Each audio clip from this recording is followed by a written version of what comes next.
Are you tired of missing important notifications on your iPhone? In this video, I'll show you how to activate LED flash alerts so that you don't miss a thing. Just make sure to watch this video until the very end to understand the tutorial properly. To get started, open up the Settings app on your iPhone, scroll down a bit, and tap Accessibility. After that, scroll down to the bottom and tap where it says Audio/Visual. And then again, scroll down to the very bottom, and you'll see an option called LED Flash for Alerts. So go ahead and tap that. So now all you have to do next is simply toggle on the switch next to the LED Flash for Alerts. So now it will flash when you get an alert on your device even when it is in silent mode, and for some reason, if you also want to flash while your device is unlocked, simply toggle this on.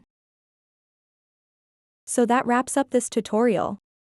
If you have any questions about this whole process, please let me know in the comments section below.